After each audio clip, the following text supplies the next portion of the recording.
এটা নিয়ে আর গুলোগুলি করবেন না, গুলোগুলি করবেন না। যদি করেন সবচেয়ে বড় শত্রু আমি হব। কে আপনি গুলোগুলি করছে?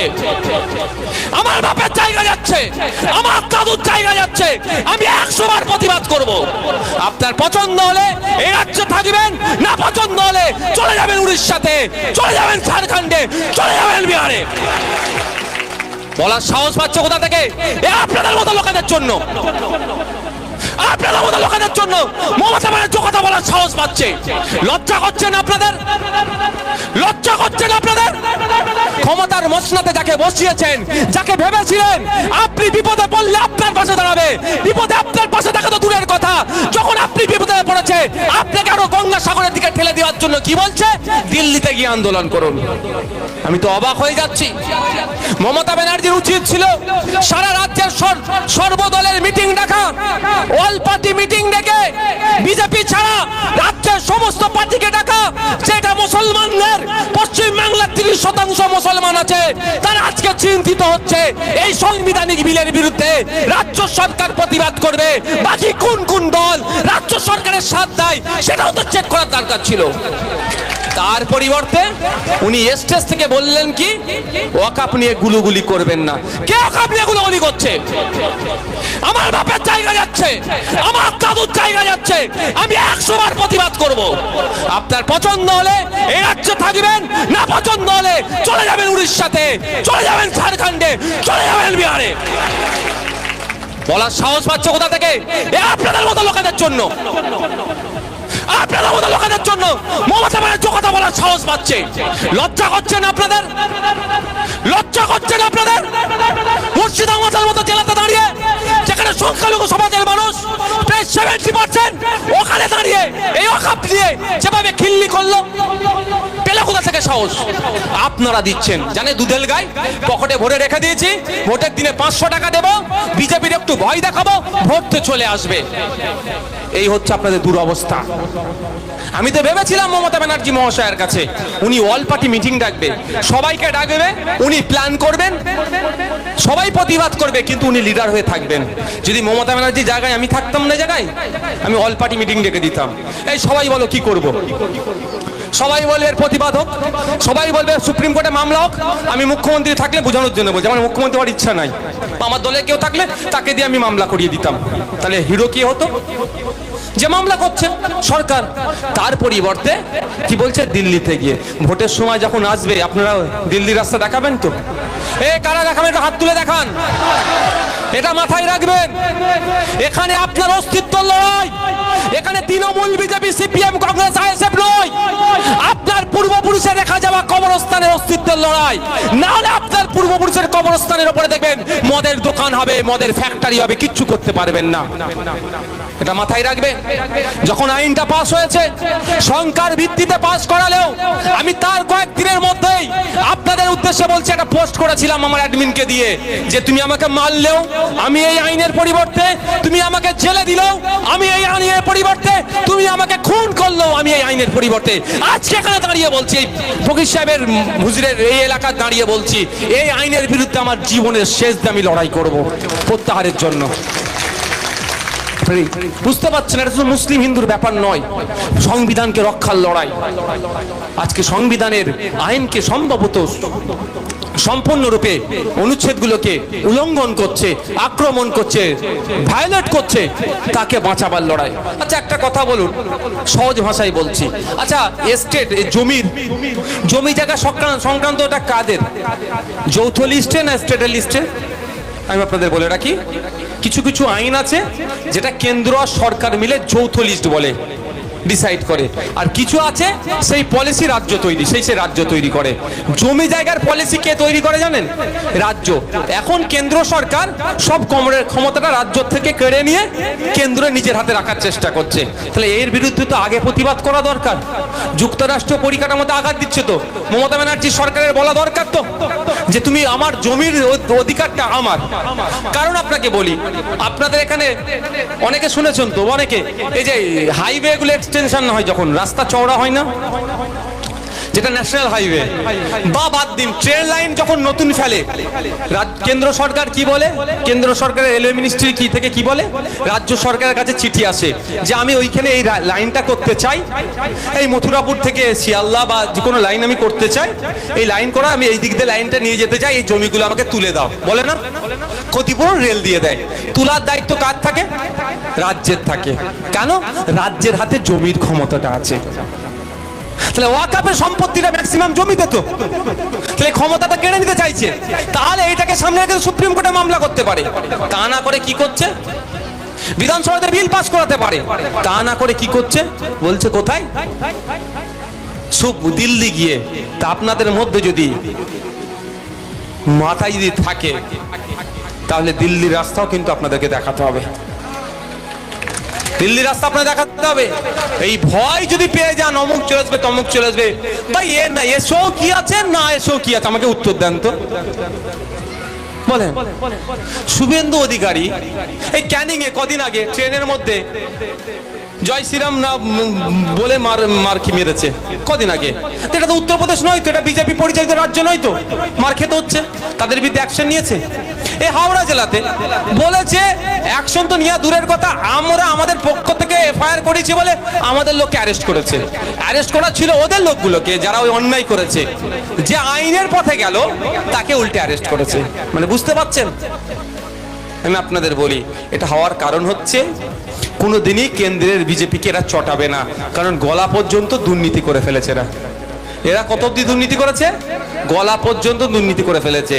এদের আর কিছু বলার জায়গা নাই। যদি বলে সিবিআইডিকে দিয়ে চলে যাবে। আপনারা বলুন, পশ্চিমবাংলা তো বিজেপি বিরোধী সরকার চলছে, বলছে যেটা মুখে, কিন্তু ঘোড়ার ডিম, এটা বিজেপি সরকারি বকলমে চলছে। এখানে আন্দোলন ভালো করে করলে হরিয়ানার মানুষরা তো ক্ষমতা পাবে। এখানে আন্দোলন ভালো করে করলে মহারাষ্ট্রের মানুষরা তো ক্ষমতা পাবে। এখানে আন্দোলন ভালো করলে ত্রিপুরার মানুষরা সাহস পাবে। এখানে আন্দোলন ভালো করলে অসমের মানুষরা সাহস পাবে। এখানে আন্দোলন ভালো করলে তামিলনাড়ুর মানুষরা সাহস পাবে। এখানে যত বড় বড় আন্দোলন হবে ভিন্ন রাজ্য বিজেপি ততটা চাপে পড়বে। আর এটাই তো মমতা চাইছে না। মমতা ব্যানার্জি চাইছে না বিজেপি দুর্বল হোক। বিজেপি দুর্বল হলে তো আপনি তো উড়বেন, আপনি কি তার পায়ের নিচে আর বসে থাকবেন? এটা মাথায় রাখতে হবে। আমাদের এখানে বড় বড় আন্দোলন করতে হবে। তবে হ্যাঁ, আমি আবারও বলছি, এটা ধর্মীয় লড়াই নয়। শুধু মুসলমানদের নারের তৈবির আল্লাহ একবার ওয়াকাফ বাঁচাও জিন্দাবাদ এই ফাঁদে পড়বেন না। এটা বিজেপির ফাঁদ। আমরা কেউ ইচ্ছাকৃত ভাবে কেউ না বুঝেই ফাঁদে পড়ে যাচ্ছি। বিজেপি চাইছে ওয়াকাফ বাঁচানোর জন্য তকবীর দিয়ে আন্দোলন হোক। যখনই আপনি তকবীর দেবেন, আপনি আপনার পাশে হিন্দু ভাইকে পাবেন। এ ভাই বলুন, আদিবাসী ভাইকে পাবেন, দলিত ভাইকে পাবেন। বলবো ওরা ধর্মীয় ব্যাপার, ওরা বুঝেনি। এটা তো বিজেপি চাইছে। সেই ফাঁদে আপনি পা দেবেন কেন? সংবিধান রক্ষা করতে এসেছি আমরা। সংবিধান রক্ষার জন্য কি হবে? হিন্দুস্তান জিন্দাবাদ, সংবিধান জিন্দাবাদের নারা দিয়ে তকবীর কার হবে? ভারতের দেশের তকবীর হবে। দেশের সংবিধানের নামে জয়ধ্বনি দিয়ে বিজেপিকে কাঁপিয়ে দিতে হবে। বিজেপির কল্যাণে ভয় পাইয়ে দিতে হবে।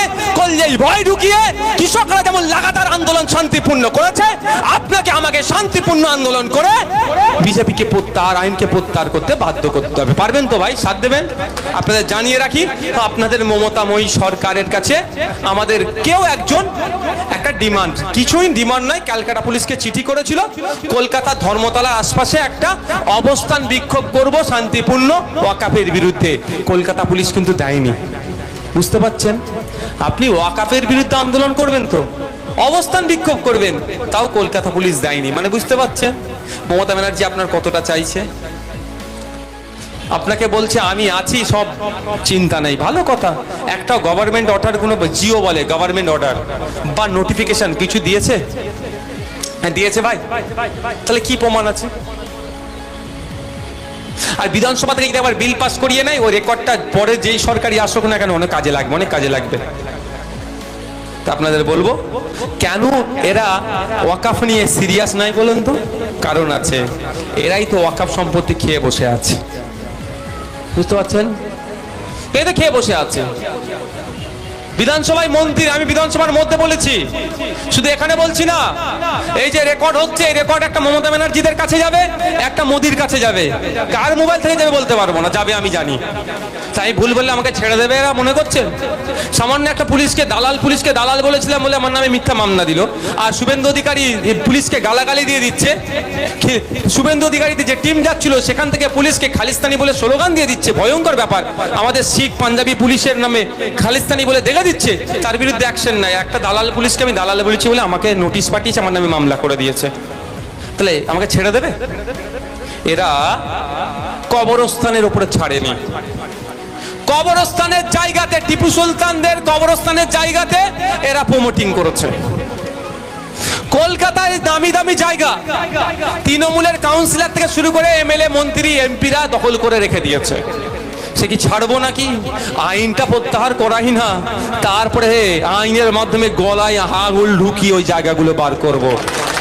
আইনের মাধ্যমে ওই জন্যই তো ভয় পাচ্ছে। ওই জন্য যা দিল্লি দিতে চান, দিল্লিতেও করবো আন্দোলন, ঢোলাতেও করব, দেগঙ্গাতেও করব, সাগরেও করব, কুলপিতেও করব, ওন্দাতেও করব, বাঁকুড়াতেও করব, বিষ্ণুপুরেও করব, প্রয়োজনে কলকাতায় কালীঘাটে করব, পশ্চিম বাংলার অলিতে গলিতে আন্দোলন করব। কারো পারে তো রুখে দেখা। আর আপনারা দেখে রাখুন কারা আন্দোলনটা রোখার চেষ্টা করছে। আর যদি মনে করে এখন হচ্ছে আর ভোটের সময় নাকে কান্না কাঁদবো, যাকে ইচ্ছা ভোট দেবেন। শুধু অনুরোধ এটাই, যে আপনার বিপদে আপনার পাশে দাঁড়ায়নি, ভোটের সময় যেন তার কাছে তার বোতামে আপনারা হাত দেবেন না। এটা আমার অনুরোধ, আর কিছুই নয়। আমাকে ভোট দিতে হবে, আইএসএফ কে ভোট দিতে হবে, এই জোর জবরদস্তি নয়। কিন্তু যে আপনার বিপদে আপনার পাশে দাঁড়ালো না 2026 সালে, সেই বোতামে যদি হাত দেন, আপনার থেকে খারাপ মানুষ মনে আর পৃথিবীতে কেউ থাকবে না। হবে তো ভাই? সেই বোতামটা আপনাদের জন্য বর্জন করতে হবে। আমি বলছি একবার সারা রাজ্যে বর্জন করে দেখুন, তাহলে আর ওই রকম ভাবে বলতো না ওয়াকাফ নিয়ে গুলোগুলি। এটা বলতে পারতেন তিনি আমাদের অভিভাবিকা, তিনি আমাদের রাজ্যের মুখ্যমন্ত্রী। দেখো, ওয়াকাফ নিয়ে আন্দোলন করলে জানো না কোনো জায়গায় হিংসা হয়, হিংসা হলে কিন্তু আমি ছেড়ে কথা বলবো না। একজন অভিভাবিকার এটা বলা দরকার। আমিও তো আমাদের ছেলেদের বলি যে মিটিং মিছিল করছো, উল্টো পাল্টা না স্লোগান হয়, যদি উল্টো পাল্টা স্লোগান দিয়েছো তোমাদের কিন্তু আমি ছাড়বো না, বলি না? আমাদের জেলা প্রেসিডেন্ট তোমাদেরকে বলে দেয় না এই করতে হবে সেই করতে হবে, ভুল হলে কিন্তু ছাড়বো না।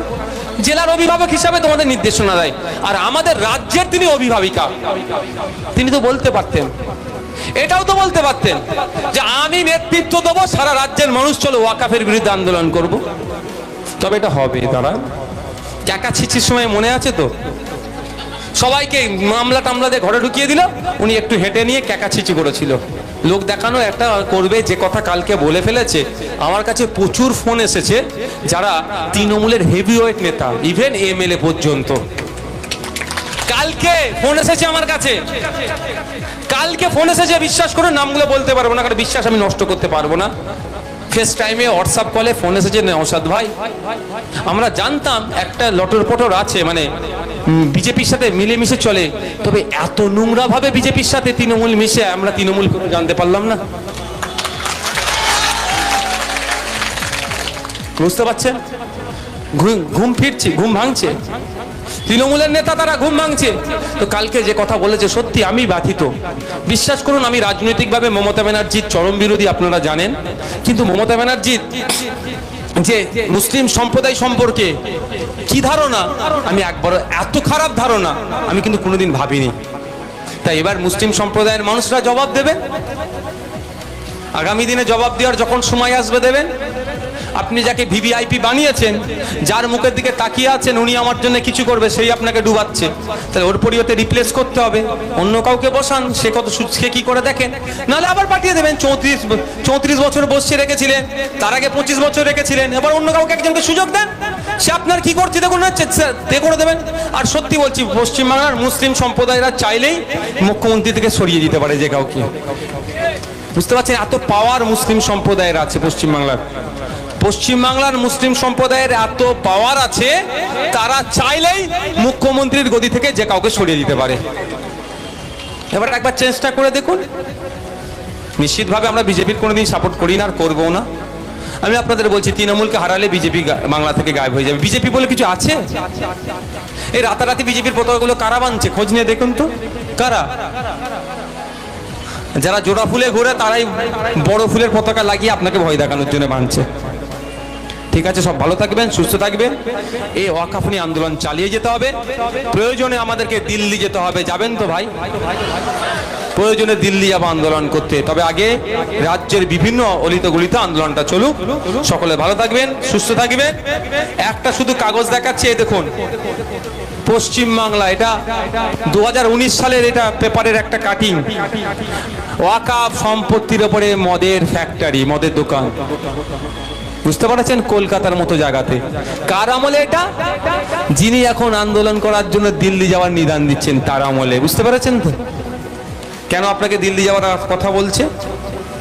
আস্তে আস্তে বাড়ি যান, সকলে ভালো থাকবেন, সুস্থ থাকবেন।